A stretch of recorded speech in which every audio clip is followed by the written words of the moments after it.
Connect. It's John and Mark back doing a vinyl community sharing session. And welcome to any of the regular viewers, and hello to anyone who's never watched us do this before. We've been meeting up for years and years. Basically, we're both music heads of a high order, and we love sharing good tunes with each other. And we try and get a kind of a sequence going. And about 10 years ago, we realised that there was something called the vinyl community, and thought, well, why don't we upload and join it? So here we are. So we're going to just share what we were listening to last night. I kicked off with this reissue, Petard El Daoud, Alice Coltrane, just come out via Third Man. I believe there's some connection with Jack White. But the music, if you don't know this album, is absolutely sensational. I mean, quite ethereal, otherworldly, just very, very beautiful. Harp, piano, Joe Henderson, who else we got? Ben Riley, I think, on drums. Yes, Ron Carter, a wonderful bass sound actually on this, I have to say. Sounding fabulous, and a really essential addition to anybody's collection. Really doesn't sound like anybody else. Recorded in Alice and John Coltrane's basement, I believe. Sounding incredible, I thought. I met the producer, Ed Michel, who did a lot of the 70s Impulse stuff once. Had a wonderful conversation with him. He sadly passed away not so long ago, and there's a few fantastic interviews with him. He's a guy with the most amazing stories, actually, definitely recommended. I'm going to have to get a third copy of that now. I've already got 2 copies of it, so the third one coming. Then next up I played, I went to play this record and realised I didn't actually have it. So I went out and got myself a copy from Honest John's Records down the road from where I live. And this is Elvin Jones's Mr. Jones record, which was a kind of early 70s, one of the whole string of early 70s records he had on Blue Note. And it's a great record. Produced by George Butler, one of the very few that are produced by George Butler on Blue Note. Featuring Elvin, Steve Grossman and David Leadon on saxophones, Pepper Adams also on sax, Thad Jones on flugelhorn, though he wasn't on the track we played. Jan Hammer on electric piano, though he wasn't on the track either. Gene Perler on bass. Yeah, great stuff. And played the track called... Oh, no, didn't play the track called Mr. Jones. In fact, the title track of that. It's great. Any of the early 70s Elvin albums are great, and there's a reissue of a live session which has just come out on Blue Note as well, which I haven't heard yet, which I think only came out yesterday. So recommend Elvin. And yeah, fantastic drum recording, sounds of the snare in particular. I was really listening out for. It put me in mind of another wonderful jazz drummer. This is a early 70s fantasy recording of Art Blakey and the Jazz Messengers, and the title of the album is Buhaina, which was Art Blakey's Muslim name, which I wasn't aware of. We listened to the track A Chant for Boo, which was a wonderful 6/8 sort of very up-tempo, energetic Latiny vibe that's been sampled by Tribe Called Quest. If you listen carefully, you can hear where it came from. And just a great album, actually, really sort of spirited and Good stuff. Not like the old Messengers. Yeah, I think he just got away from the kind of hard bop strictures a bit, actually, and started loosening up a bit with his playing, so I like some of the early 70s stuff. Then played a track off 4 and More, which was the Miles Davis album, which was the kind of second of the twin, really, with My Funny Valentine, with the George Coleman version of the famous quintet just before Wayne Shorter joined. And I always find it really interesting how so many musicians say this was a record that was their kind of gateway really into playing music and playing jazz. Fantastically fast playing on it. I mean, everything's taken that kind of double, triple tempo on here as well. Phenomenal drumming from Tony Williams. And played the track Joshua with Go-Go, which is their kind of theme announcement track. It's a great live album. Fantastic playing on here. Very exciting kind of sound, really. And great recording, actually. Great recording, yeah. Really, really dynamic stuff. Featuring Herbie on the keys, who also featured on this next cut, which was off the, what I would describe as, if you're only ever going to buy one record by a bass player, by the Jaco Pastorius solo album, the first one.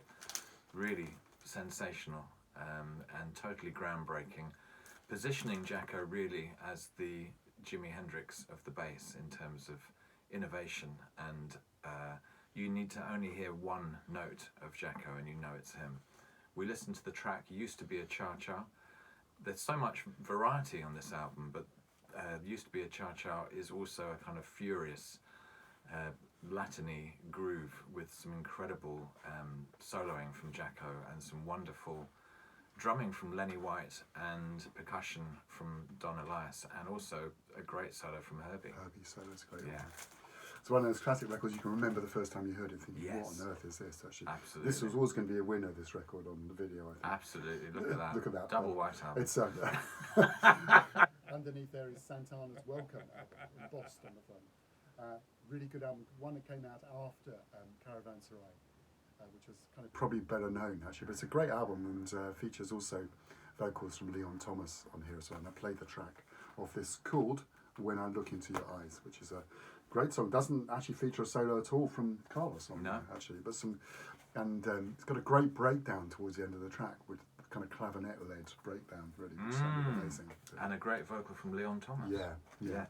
And that breakdown led me to select a track from this album, which I picked up yesterday from the local second-hand record shop in Faversham. This is Chairman of the Board and Skin I'm In, and the first side of this features a kind of P-funk rhythm section of Billy Bass on bass, Bernie Worrell on keyboards, and Eddie Hazel on guitar. And we listened to Life and Death Part 2, which also had a wonderful, just really ear-catching breakdown. Yeah, I don't have any other chairman of the board, but I'm gathering that this is fairly untypical. Definitely. So definitely very happy to have found that. I think recording one of the many times where everyone got sacked from Funkadelic. I think everyone got fed up with George. Don't know what made me play this next, but this is Fleetwood Mac's Oh Well, the 7-inch version. I think I played it because it just sounded so incredibly otherworldly, and also better than the album version actually, even though it was slightly warped. I have to say, this record. This is my original copy from 1969. But anyway, great. I mean, I'm sure everyone knows this track, but it's a really brilliant, really odd structured track with the two kind of breakdowns so different to the main thing. Yeah, one of those tracks that I remember as a student going to the jukebox and selecting it because it just was so refreshingly different from everything else on there. Well, I'm sure this is very familiar to everybody. This is the remastered version of Revolver, which I think everybody should own a copy. I think it sounds pretty good. I mean, I had my mum's original, which, you know, it's great, but it's nice to hear something with a little bit more low end, actually, I think is what I'm hearing. Yeah. We listened to Tomorrow Never Knows, which still is a breathtaking, I mean, when you first heard that, I vividly remember hearing that for the first time, thinking, what the hell is that? Particularly all the backward stuff. I just had never heard anything like that before. Wonderful stuff. Yeah, I can. It's definitely kind of. It's done a better job on that than they did on Abbey Road. I think it sounded horrible actually. Then from the Beatles went to Mother's Invention actually, and I think that by the time that Revolver came out, the Beatles had already been influenced a bit by Zappa and also kind of electronic tape music, and this was probably the peak of Frank's time when he was recording a lot of stuff, a lot of backward stuff going on this as well. An amazing sound on incredible sound. And one of these great remastered versions from 2016 by Bernie Grunman, which are all disappearing now actually, and all going up in value. But they were a bargain. They're all knocking around for £15 each, and they do. Most of them sound absolutely fantastic, and also better than originals. But anyway, classic Frank, really. Staying with just sort of interesting kind of groundbreaking sonics, we moved on to Isotope 217. Which I think originally somebody in the VC must have shown, because I was not at all aware of them, and I wasn't aware really that Jeff Parker was the guitarist, Jeff Parker of Tortoise. Very hard to categorise. I mean, they were just bringing all kinds of influences together. Really interesting album. We listened to Kryptonite Smokes the Red Line. think it's incredible how that period of Tortoise and Isotope and all the there were other bands, C and Cake around that time as well, the similar kind of tortoisey lineup. They all sound so good now. Actually, they sound very much like they were. Then we had a break, I think. Yes. A break, and then I went for a CD, which I hadn't played for a very long time actually, and it came up on a. I was listening to I think WBGO on online from the States, and they played the track off this Bridget McWilliams album, which was the second version of It's Morning Again, and it just sounded really great actually, and really sounded incredibly like Shaka Khan actually as well. And then you pointed out it was the same bass player. Same bass player with Bobby Watson playing bass on it, and but also some great people scattered across this album. Absolutely. Claire Fisher on string arrangements. You got Billy Preston playing keyboards. Really, really good stuff, and didn't sound at all kind of 90s production style at all. Really nice record actually. Yeah. I really would like to pick this up on vinyl actually. I have seen it once. Oh, on really? Vinyl, but it was very expensive. Yeah. Ah. Limited release. But yeah, really, if you don't know this, you can pick it up for probably 80p or something or other on Discogs. Right. Well, we went into a bit of Mos Def. Not quite sure how we ended up there. This is the album called The Ecstatic, which is a double vinyl, quite expensive, I believe. No Hey Nada Mas was the track that we listened to, which is very short, but just very sort of different, with Mos Def singing in Portuguese. Yeah, I think so. It sounded like it. Yeah. Yeah. Great album. I think I might. Did this come next? I think it did. It did, yeah. Then I just kind of had a real binge on the Meters a few weeks ago, just listening to lots and lots of their music and just thinking it was awesome. And also how great their later music was, as well as their early stuff on Sansu. And this is from the first of their reprise albums, Cabbage Alley, and played the track called Getting Funkier All the Time. Just kind of incredible. I always think it's very interesting that George Clinton once said the only other funk band he was scared of was the Meters. He said I'm just noticing we obviously went out of sync here, John, because I played the Naomi Washburn yes, that was the track, song there. Try My Love, I noticed she was one of the backing singers on the Bridget McWilliams. Anyway, not to worry.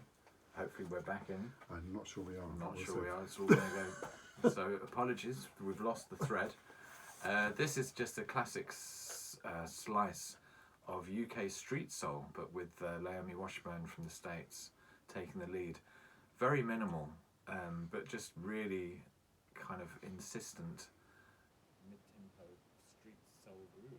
It sounded really nice, actually. Yeah. Didn't it? Lovely to hear that. Got a similar kind of vibe to the Omar Misha Paris, isn't it? Track. Yeah. Similar kind of very wouldn't have been certainly got a kind of London sound. Really. Definitely London sound. Yeah. Now, I'm not sure what I played next. I think I might have played this next. Actually, does that make sense? Yeah. Yeah. So pulled out. Ian Jury, kind of everyone knows Ian Jury really, but I think really the band is such a fantastic band, actually, and in a weird kind of way they were trying to do almost. I mean, he said it himself. Actually, they were trying to almost do a kind of UK version of Steely Dan. I don't think they kind of quite reached that kind of that heights, pinnacle. but they were really. I mean, there was much more musically going on to the Blockheads than people realise. I think sometimes, and I played If I Was With a Woman off that as well, and this is from New Boots. I also told a story about the injury trying to get off with my first wife. And then I played another Ian Jury track, which I think you can only get on a 7-inch single. This was What a Waste, which sounded fantastic, actually. Yeah, it's interesting. I agree. A lot of people focus on Ian and his words, but a lot of the kind of tribute bands just are nowhere near as musically excellent, really, as the Blockheads were. And then I think, do we have this next? Let's just go for it, I John. think so. Then Mark and I went a couple of weeks ago. I went to see Tedeschi Trucks Band at the Palladium in London, which was a fantastic gig, totally unreported, which is kind of interesting in the UK. Nobody seems to take any notice of the gig happening at all. But there was a very big audience. Well, three sold out Three nights sold out at nights. the London Palladium. Yes, twice in a row I've been to the London Palladium. Also went to see Bob Dylan there a few years before that. And this is from their later, and fantastic music. I mean, just almost everybody in the band had their own kind of thing going on, as well as being a fantastic band together. And this is from the fourth of their 4 albums, which are from the I Am the Moon series, which I've just put out. And this is a track off there called Dagari. And a lot more variety in them. I mean, they don't even vaguely sound like they're getting their lead from anybody else, like the Allman Brothers or anybody else anymore now. They've really got their own thing going. And Susan's guitar was fantastic. I mean, Derek was, we always know he's going to be brilliant, but Susan was amazing. She really was. She had a fantastic tone on the Les Paul, which was absolutely gorgeous. Really. No, it's a brilliant gig. Really, really brilliant gig. Wow, so we're in new music territory here. Yeah. This is the new album from Lewis Cole. It's called Quality Over Opinion. Double album. To my ears, a really wonderful mastered version. I think he's just a very interesting musician doing something entirely original. He doesn't sound like anybody else. I can hear there's a sort of little bit of a Zappa influence, but wonderful drummer, multi-instrumentalist, pretty much him playing and singing everything, a kind of electronic pop vibe, but yeah, just incredible sonics and everything. We listened to Bitches, which also featured the sax playing of Sam Gendel, but I highly recommended. Yeah. A lot of good stuff to see on YouTube with Lewis Cole as well. Lots of kind of nice stuff, which is really good. And so you basically had altered kind of vocals on that track as well. There were some weird kind of effects. So I dug back into the back catalogue basically and pulled out Annette Peacock from her first solo album. She'd made a couple of albums collaborating with Paul Bley, who was her husband at the time, but this was from I'm the One, which is the one I think that got the attention of David Bowie and Tony Visconti as well, and played the track off here called Pony, which again sounded like it could have been recorded last week almost.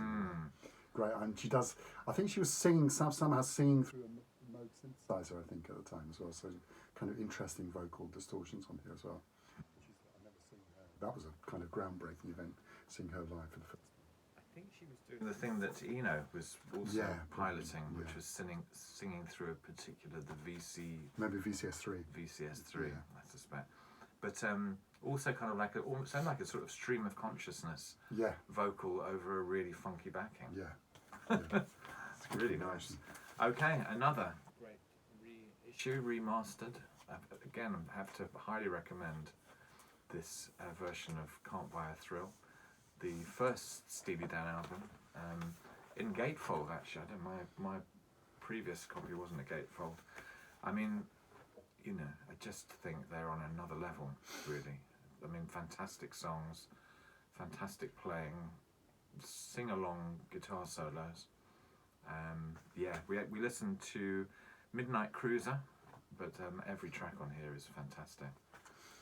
Bernie Grun must have been thinking about retiring a few years Yes. ago. He must be the busiest man in the world. Did this come next?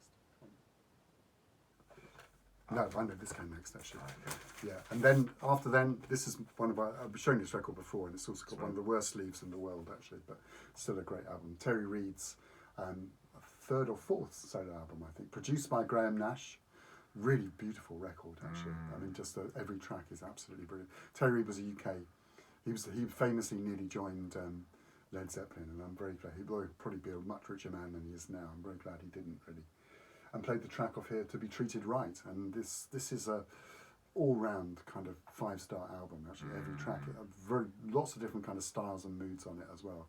Beautifully played, fantastic production, great people playing. People like James Ganson.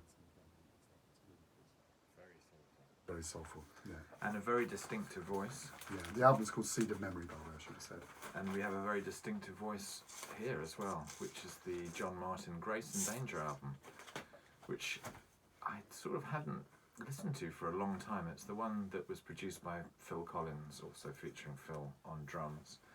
We listened to the track Hurt in Your Heart, which really sounds like the Son of Small Hours, if you know that track from One World. Again, entirely original, and somebody who you can tell within seconds who it is. A real genius, I think, John Martin. Yeah, I really can't remember what I played next now. Don't worry, John. I think it was this. Freestyling all over it was the Mazzy place. Star actually. And then after that, something else I pulled out, which I hadn't played for a very long time, was from Mazzy Star's album. So Tonight I Might See, and I played the track Into Dust from that, which featured on the TV. I was watching a TV series in the UK called The English, which is set in the American West, actually, despite the title. Really good series.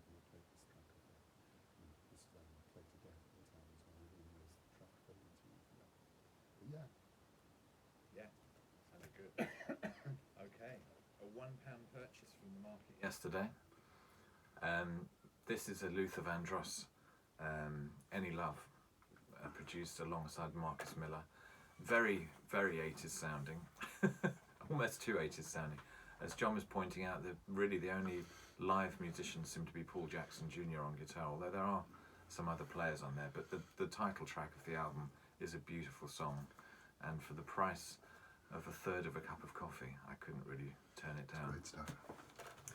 Then I think we had a break. Definitely had a break, I think. And then I started off. That's the next one, I think, actually. Yes. Yeah. And then the guitarist Mick Goodrick is somebody that he's kind of not a kind of household name, put it like that, or even a kind of jazz hold name, really. But he was very influential. He was like a bridge between the kind of Jim Hall generation of players and people like Bill Frisell, John Schofield, Pat Metheny and so forth. A very influential musician. Lovely player himself. Incredible technique. Never kind of really got much of a profile, really. He just didn't push himself forward. But he is playing on this Gary Burton album Ring, which is also one of my, also features Pat Metheny as fantastic. And playing a track called Unfinished Sympathy off here as well. Lovely player. And always worth he's always playing, it was always just exactly what's right for the song as well. Yeah, and this is a great, if you don't know this album, the whole album is probably very near the top of my favourite ever ECM records, I think, actually. Really. Well, we were also celebrating the passing of another reggae giant. This is Judy Mowat, by the way. She's still around as far as I know. But unfortunately, Tyrone Downey, who was the keyboard player with the Wailers, passed away a week or so ago. And he featured on this very soulful version of Bob Marley's Concrete Jungle. And this is a great album, if you don't know it. Really nicely recorded. And yeah, very sad to see another legend part. Absolutely. The threads were getting a bit kind of threadbare by this point, I think, in terms of links. And we had another break, I think, actually. Or Who something. knows? I came back anyway. Anyway, I've been listening. This has always been one of my favourite Jerry Garcia records, and I think it was one of his favourites as well, actually. Aside from obviously the Grateful Dead, and played the track off here called "Cats Under the Stars," which has got its kind of. I think there was something about Tyrone Downey's keyboard playing on there, which kind of reminded me a bit of. There's a kind of little kind of clavinet line going in the background on this as well. It's a great album, easy to find. I think it's about to get kind of tarted up in some kind of reissue format as well, quite soon as well. Kind of great recording. Ron Tutt of Elvis fame on drums on here, really good band, and probably his most kind of fully formed solo album, I think, actually, this one. Cats Under the Stars, Jerry Garcia band.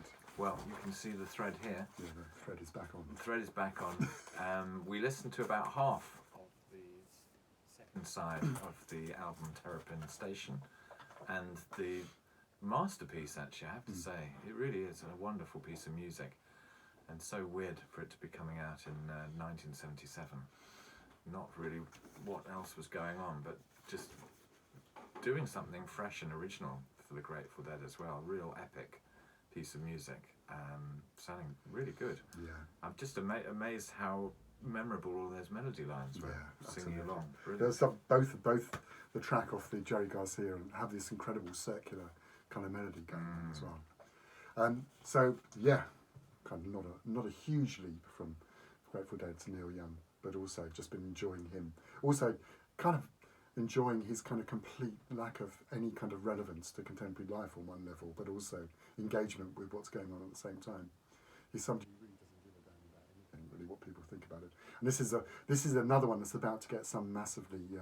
They found a whole load of extra tracks from the album Ragged Glory, and it's about to get a kind of. I think the album's going to be called Smell the Horse, a new version of it as well, which was the original title of this, and played the classic over and over again, actually, which is another circular melody, in fact. And yeah, probably one of my favourite Neil Young Crazy Horse albums as well. An incredible tone on his lead guitar, sort of I was almost about to burst full of feedback, but it's kind of almost exploding. Yeah. It's weird, but kind of barely contained. There's a very interesting interview with Jim Keltner, where he's talking about how he's obviously played with a lot of amazing guitarists, saying how what he does is incredibly hard to do. Even though it sounds kind of raw and contained, it's incredibly difficult to play like that. Shout out to Ben Costello, who I noticed appeared on somebody's video recently. It was lovely to see Ben. I hope you're watching. Yeah, hello Ben. Yeah. Ben gave me this several years ago, David Sylvian album, Gone to Earth, and we listened to the track The Healing Place. I think we all need a healing place at the moment. Yeah. I think we were saying since our last video we've had 3 prime ministers, I think, in the UK. Yeah. And all of them have been pretty useless as far as I can tell. If you're in the UK, I think there's probably still up on iPlayer or on BBC Sounds. There's a good interview with David Sylvian with Mary Ann Hobbs. Came out of first interview for about 13 years, I think, recently. Not a huge leap actually, because Bill Frisell obviously worked with David Sylvian as well. But this is from the new Bill Frisell album on Bruno, which has just come out. Haven't really got fully kind of into it yet actually, but it's sounding really nice. Played the track called Dog on the Roof, and the band is such an interesting lineup really. It's got Gerald Clayton on piano, Gregory Tardy on saxophones, and Jonathan Blake on drums. And I was just thinking, what an interesting kind of band leader he is really actually, because all those musicians, I really like their work elsewhere, but I don't think they've been the obvious choice to put together in a band, and it just works really, really well. Yeah. The album's called Four. It's a double album, double band that just come out in Blue Note. Highly recommended. Lovely. Well, we went back in town to Love Unlimited, produced by Barry White, their first album under the name Love Unlimited, and we listened to Walking in the Rain. Which sounded amazing. It sounded wonderful. We think it was Wilton Felder on bass. Just a beautiful little melodic coda of bass at the end. There's a conversation between Barry White and his, I can't remember what the name of the singer was, but it was his partner. And she's sort of building up that she's about to say something, and then you just hear Wilton Felder playing the bass. Yeah. It's really great. It actually ends with a bass solo. It ends with a bass solo, yeah. And then from Love Unlimited to the Dells, really, and this album, the Dells sing Dionne Warwick's greatest hits, which is kind of... I'm just reading a little bit about some old stuff about Charles Stepney. This is the album I think he felt he had the most control over of all the albums he ever produced, really. Played off that as well with the obvious track. Yeah, I mean the Dells always sound great actually. This is largely a solo for I think is it Chuck Barstow? Who had the high voice? I can't remember, but anyway, it's a great album.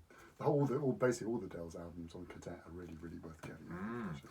And for those regular viewers, you will remember Bobby Jane Gardner, who has appeared a couple of times with us at various sessions. She is part of a project called Music of the Unseen that is shedding light on tracks from David Axelrod and Charles Stepney, and that she's currently involved in a tour around the UK, and she's playing at the South Bank in a couple of weeks. Yeah. Very much looking forward to seeing her and I think a sizable orchestra as well. And the club, are they showing some of the film as well? I think they are. The film was made by B-Side, people who've read B+. beg your pardon, people who've read Wax Poetics know all about, so obviously he's been a regular there. And we spontaneously, after listening to a cover version of Alfie, we listened to Alfie Noakes, Which is from Derek and Clive Come Again, which, if you've never heard, I'm not sure.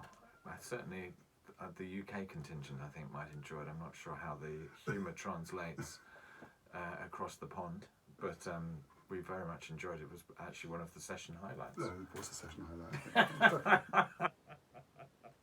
And Derek and Clive were Peter Cook and Dudley Moore, for anyone who doesn't know, as a very filthy and unfiltered alias. Yeah, George Clinton had a phrase, equal opportunities nasties. And I think that probably that definitely covered that one. Basically everybody gets pissed on this completely. And there we go, nearly half an hour. If you've stayed with us, well done. And I just wanted to shout out to, I can't remember what his name is now. Oh, anyway, thank you for watching. Yes, shout out to the Shout unknown man. The unknown person. And we'll see you next time. Yeah, and check out our radio shows as well. Check out the radio shows, indeed. Absolutely. Links at the bottom. All right, see you next time. Peace, everybody. Bye.